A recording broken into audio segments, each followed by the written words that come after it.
Herzlich willkommen, liebe Schauspielerinnen und Schauspieler. Ich bin Ide von Art 54 in Köln. Wir sind eine Filmproduktion mit angeschlossenem Seminarbetrieb und haben derzeit Mel Churcher zu Gast. In der ersten Folge unserer Serie 2 Minutes with Mel soll es heute um den Aspekt gehen, wie ist es, in einer Fremdsprache zu schauspielern. Diejenigen unter euch, die seit Jahren in internationalen Filmproduktionen zu Hause sind, für diejenigen ist es kein Problem, aber es gibt ja doch einige, die da eine gewisse Scheu haben und für die gibt es auch Lösungen.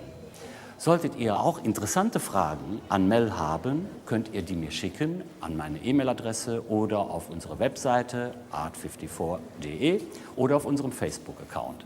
Dear Mel, what are your thoughts about acting in a foreign language? Well, acting in a foreign language is becoming something that every actor does more often now, I think, because there's so many international productions. So either people are speaking as if they're a native of that country, or they're having to just have a lot of clarity, but being cast as somebody who is German who speaks English, or from some other part of the world who speaks English, or maybe another language, not English. And I think one of the reasons this is becoming so important is that now people can cast for shows that are going to be shot all over the world, a lot of them with money from America, some with money from many different places in Europe, but shooting in an English language.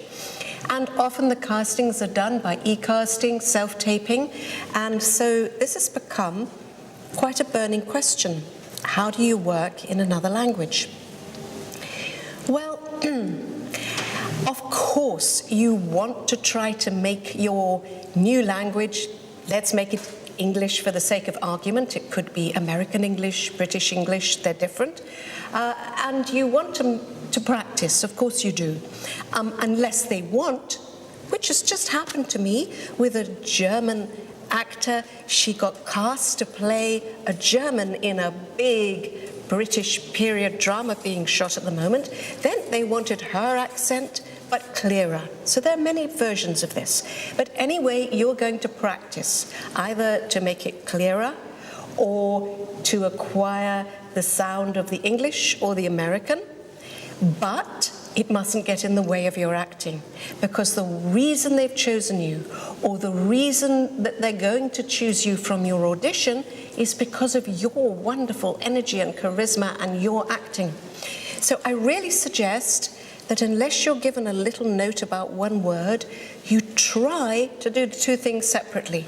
Practice the new language and just feel free to do your preparation for your acting and make your acting feel real. I also suggest that while you're rehearsing, you move between your first language and the new language, because the first language that we have is made out of need. It's our organic language.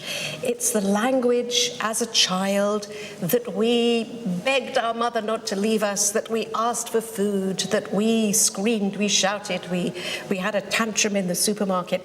It's the language that formed out of our needs. Now, a few lucky souls in this world are bilingual, but most people, and some people speak many languages, but most people found those other languages later, at school, at college, in preparation to be an actor, and they are in danger of staying in this part of the head so that you're not really connected to the center of you where everything needs to be connected.